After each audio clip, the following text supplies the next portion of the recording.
Welcome to Duke Devil 95. My name is Brad Burnett. Today I'm talking about episode 4 of Picard, season 3.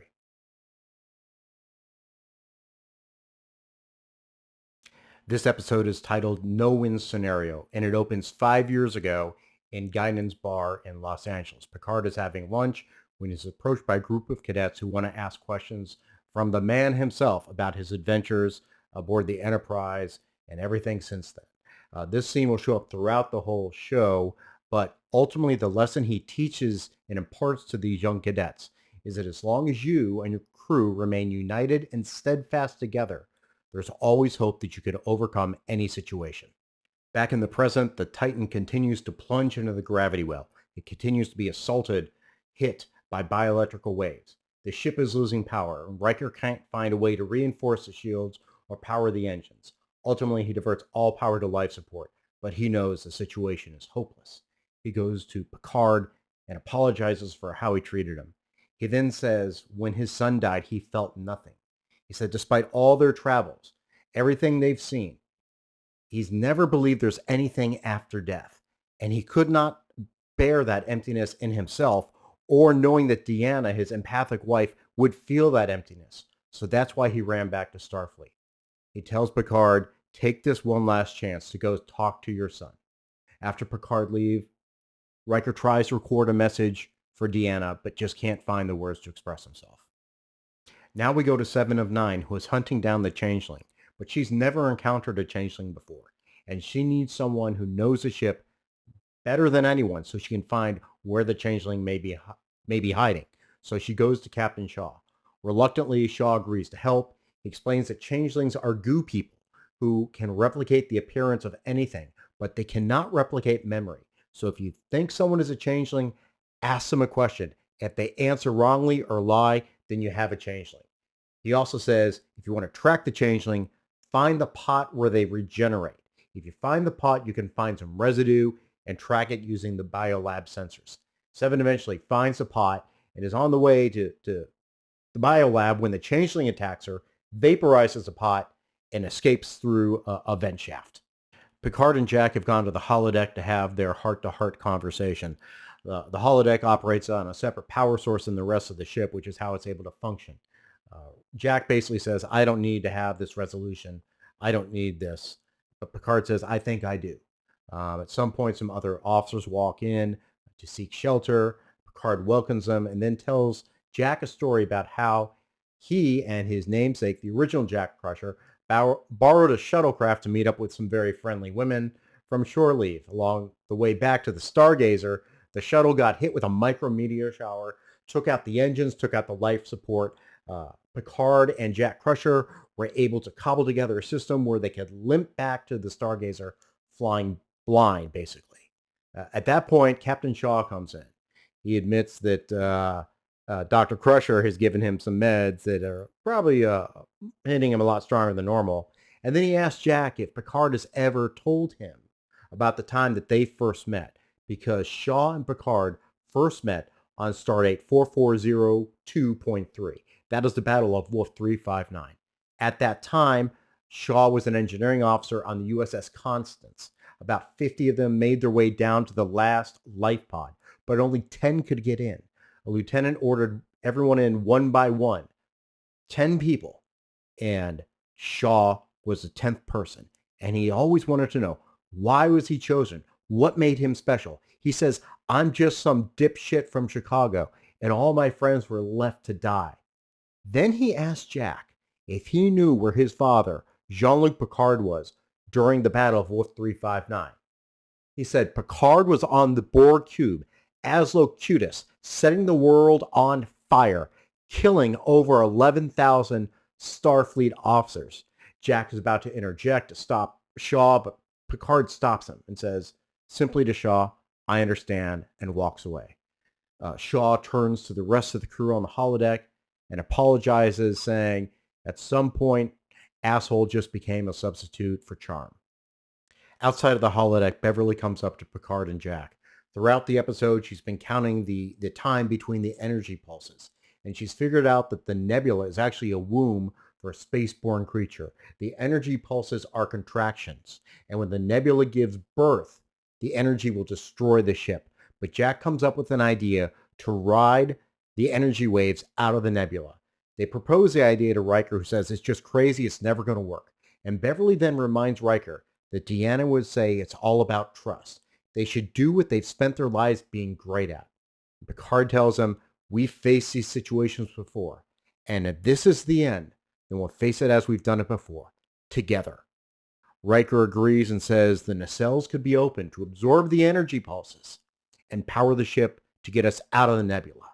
On the bridge, Riker addresses the crew and tells them they have a plan, but it's very risky. He admits that they do not know him, but as a Starfleet captain, he knows he's only as effective as his crew.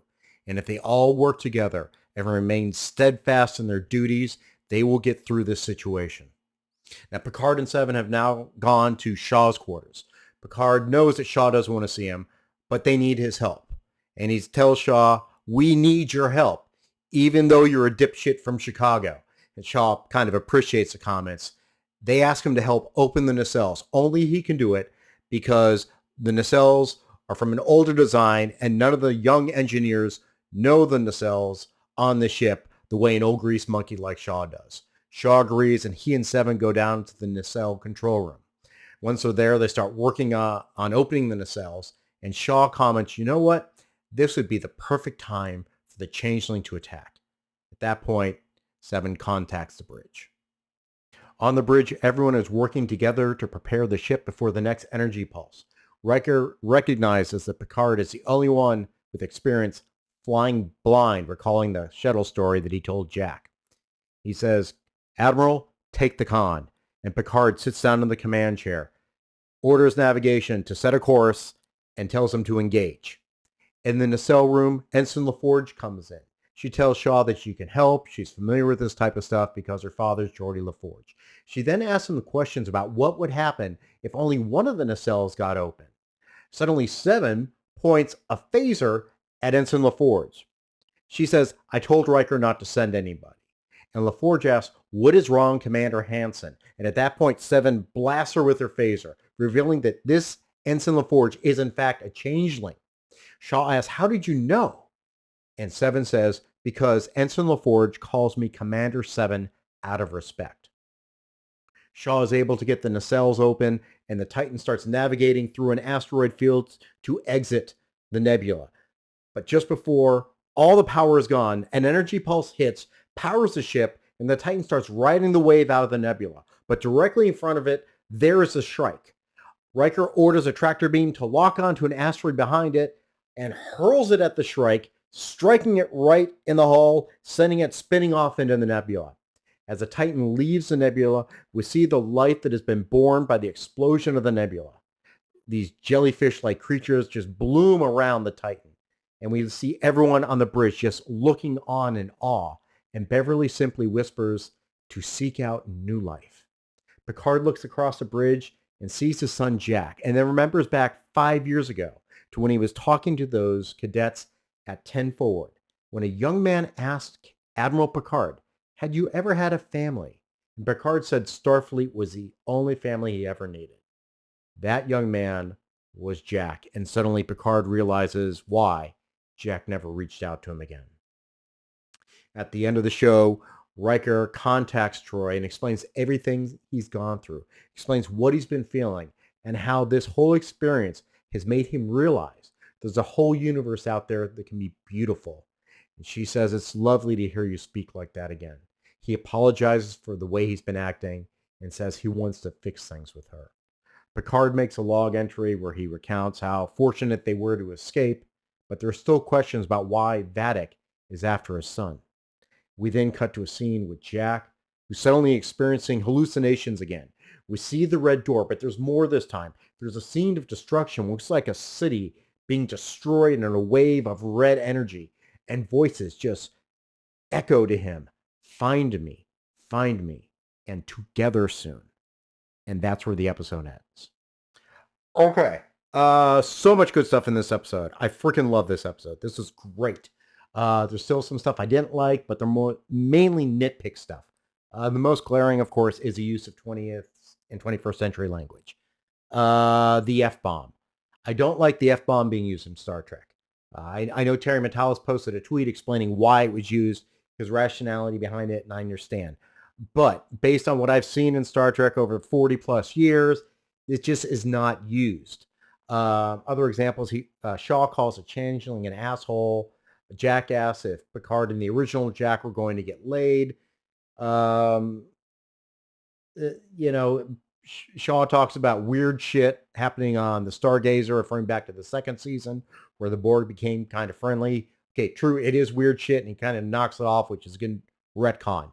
But these comments should not be used. It just doesn't work for me in Trek. Another example, of course, is when Shaw tells Seven to go find the changeling's pot, and she's like, "You mean cannabis? Are we really talking pot in 25th century? I don't know. Doesn't seem to work for me." The other thing I didn't like is no Worf. The flip side of that is also no Raffi. So it's kind of a wash, I guess. I missed Worf. I really liked what Michael Dorn did in the last episode, and I want to see a lot more Worf. But I think they're coming back in the next episode. So, the good stuff. Holy crap. Okay, Easter eggs galore. No one scenario. Kobayashi Maru, Wrath of Khan. No problem, got that. There's a reference to the episode Darmok from the fourth season of TNG when Picard is talking about adventures he's had. The Tamarians, the Tamarian captain was played by Paul Winfield, who also played Captain Terrell in Wrath of Khan. Another Wrath of Khan callback. Just remembering those little points that only people who really know Trek lore know. Same thing with the Hirogen. The Hirogen were a Voyager enemy, but somehow they showed up in the Alpha Quadrant. The cadets are like, how did that happen? That's a good question. I'd love to hear that story. Odo. We just get this nice little photo of Odo, his bucket. Rene Auberjonois is gone. And I'd love to see a DS9 show again, but I don't think I could see someone else playing Odo. Wolf 359, just like an iconic moment in Next Generation. They redefined the whole series. Call back to Farpoint when the giant space jellyfish first appeared, and then Beverly just whispering to seek out new life, because that's what Star Trek is all about. To seek out new life and new civilizations, to boldly go where no one has gone before. And I just kind of feel like the new Trek has been missing that. I don't know if it's a serialized format or what, but just the opportunity to explore the universe and at the same time explore our society just through the metaphors of what we see in the universe and other cultures. That's really what's been missing for me in new Star Trek. Performances I want to call out. Jonathan Frakes. He's directing this episode, and it's just very well done. It is engaging throughout. There's a good amount of tension throughout, and the pacing is well done. It's kind of difficult to review, honestly, just because so much is happening all over the place. But he managed it very well. And the other thing that's amazing that he managed to me is his own portrayal of Riker. This was such a great performance. And we really get an interesting characterization of Riker as a person. We see that he's literally a man without faith. He does not believe in life beyond death. He has no faith in any sort of religion or anything. Now, mind you, that's not unusual for Star Trek. The Federation is a very secular society. Of course, there are other races and species that have religious cultures, like the Bajorans. But Riker was a man without faith. But at the end, he kind of has his faith restored. And this is another callback to Wrath of Khan, because in that movie, Kirk at the beginning was feeling his age. He's middle-aged, and he's feeling like the world is leaving him behind. But at the end, even though with the death of Spock, he sees the birth of a new planet, and he feels rejuvenated. He feels young again. It's that restoration of faith. And in a way, I kind of feel like that's what Terry Matalas and the crew have been doing with this show. They're restoring the faith of us old Trek fans, the Gen X Trek fans who grew up on Next Generation. Terry Matalas, I think he's a few years younger than me. I think Todd Stashwick is a few years older than me, but you watch the interviews with these guys, and you see they love this. They're true fans of this. I mean, Metalis showed up on what show was it? I had it written down. What is it here? Podcast Unleashed. He was just in the chat, and then he showed up to talk with everybody. He's there with Robert Meyer Burnett, Critical Drinker, Dave Cullen, Gary from Nerdrotic. These are not New Trek fans. They're very critical. But the man goes right into the lion's den. And what does he get? He gets profuse thanks. Thank you, Terry Metalis, for giving us what we remembered Star Trek to be. And also, I'm like, thank you again. I just love feeling it again. Last thing I want to talk about. Captain Shaw, played by Todd Stashwick. When he first appeared, I didn't like him. And I really think that was kind of intentional. I called him a dick, which is kind of interesting because Seven also did the same thing in this episode. So I'm going to take that as a credit for myself. But like I said, I think that's the impression we were meant to have. But we get to see where this all came from. And you may think, okay, wait, we've seen this before because I watched DS9, I watched The Emissary. I know Ben Sisko was the XO on the Saratoga at the Battle of Wolf 359. He can't save his wife. She's trapped under a bulkhead. He's dragged away by a security officer, can't save her. He's wailing. His soul is wailing that he cannot save his wife, that she's gone. And while he's been able to escape, that never left him. Years later, when he takes command of DS9, he encounters Picard the same way that Shaw encountered Picard as well. And they both see him as Locutus. Locutus, the man who attacked Starfleet, who set the world on fire.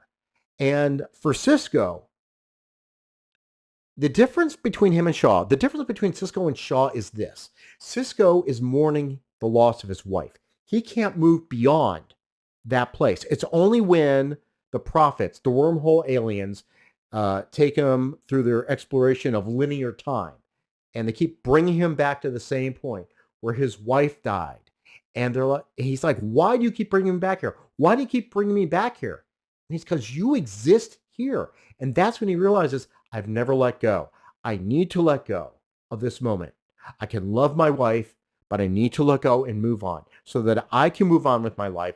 I can be a father to my son, and I can do what I do as a Starfleet officer. That was his journey. Shaw is a little bit different. Shaw, I think, is experiencing what is referred to as survivor's guilt because he wants to know what made me selected. Why was I chosen? All my friends died. He says, I'm just some dipshit grease monkey from Chicago. What made me special? He doesn't get it. And when you see him encountering Picard, you can see his anger, but it's not boiling over. It's like a contained rage. But Stashwick is just giving it enough that you can tell that he wants to explode, but he's just containing it. He can barely contain it, but he's containing it. It's just really just so well done. And I really have a great now appreciation for Todd Stashwick as an actor. I know him and Terry Metalis both involved with 12 Monkeys, and seeing what they're doing on this show now I think I'm going to have to go back and watch 12 Monkeys. The other thing, like I said, Terry Metalis showed up during the week this show premiered on that one podcast. Todd Stashwick showed up on Robert Meyer Burnett's Curl and Neskos podcast as well. And let me tell you now, dude is cool. He's just a cool dude. And he's an old school nerd. You know, like he grew up in the 70s and 80s. He's talking about playing Dungeons and Dragons, going to sci-fi conventions. I mean, I just freaking love the guy now.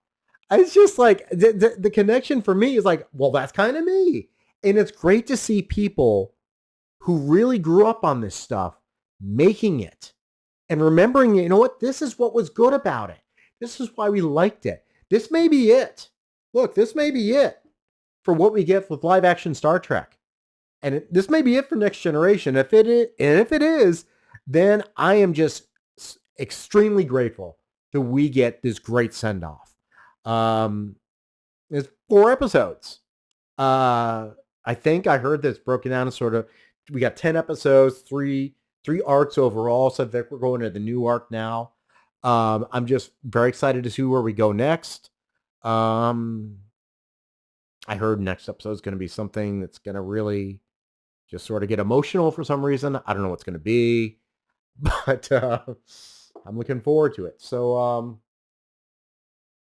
until next time, oh, geez. Questions, comments, witticisms down below. Click all the good like buttons, click the subscribe, click the share, and I'll see you later.